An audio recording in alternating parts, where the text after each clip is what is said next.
बड़े से हरे भरे जंगल के किनारे एक छोटा सा गांव था जिसका नाम था समयपुर।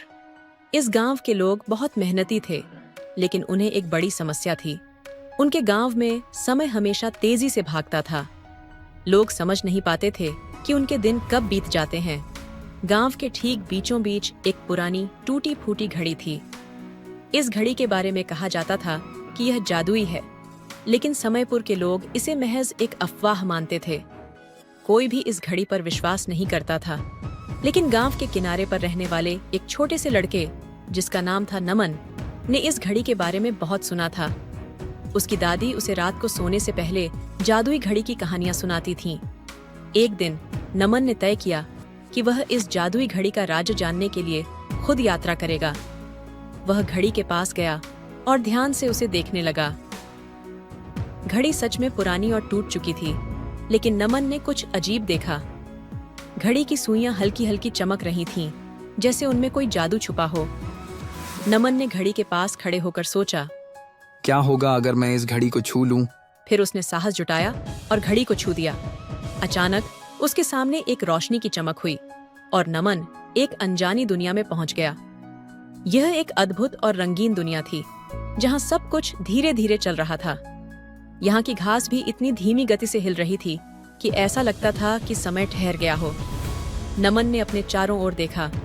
हर चीज शांत और सुंदर थी। नमन ने सोचा, यहाँ का समय इतना धीमा क्यों है? तभी उसकी नजर एक बूढ़े आदमी पर पड़ी जो एक पेड़ के नीचे बैठा था। नमन उसके पास गया और पूछा, बाबा, ये कौन सी जगह है और यहाँ का समय इतना धीमा क्यों है? बूढ़े आदमी ने मुस्कुराते हुए कहा, बेटा, यह समय की दुनिया है।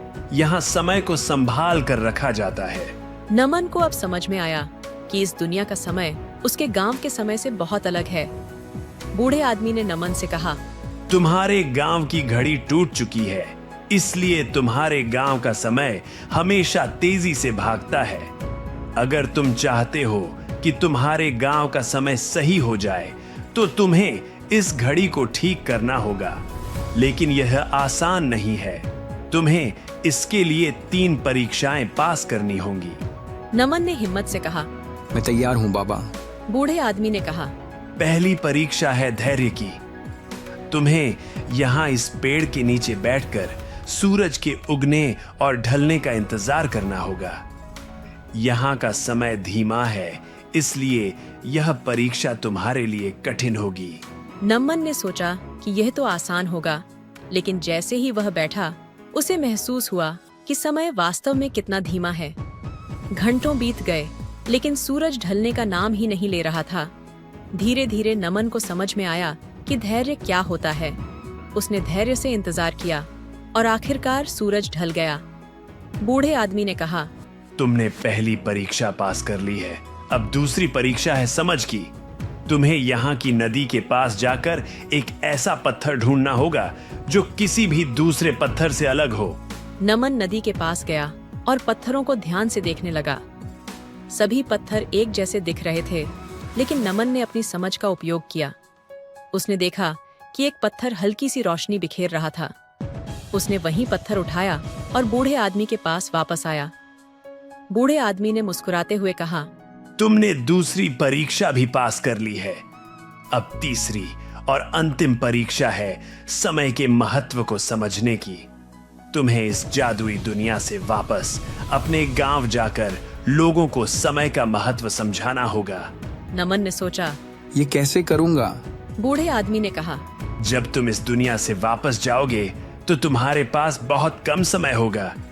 तुम्हें जल्दी से जल्दी अपने गांव के लोगों को इकट्ठा करके यह सिखाना होगा कि समय का सही उपयोग कैसे करना है। अगर तुम ऐसा कर पाए तो तुम्हारे गांव की घड़ी ठीक हो जाएगी। नमन ने सिर हिलाया और वापस गांव लौट आया। उसने देखा कि गांव में सब कुछ वैसे ही था जैसा वह छोड़कर गया था, लेकिन अब उसे जल्दी करनी थी। नमन ने गांव के सभी लोगों को इकट्ठा किया और उन्हें समझाया कि समय कितना अनमोल है। उसने उन्हें बताया कि अगर वे समय का सही उपयोग करेंगे तो उनकी जिंदगी बेहतर हो जाएगी। गांव के लोग नमन की बातों को ध्यान से सुनने लगे और उन्होंने समय की अहमियत को समझा। जैसे ही नमन ने अपनी बात पूरी की, गांव की टूटी फूटी घड़ी अचानक से सही समय दिखाने लगी। सभी लोग हैरान थे, लेकिन वे खुश भी थे। अब समयपुर का समय बिल्कुल सही था।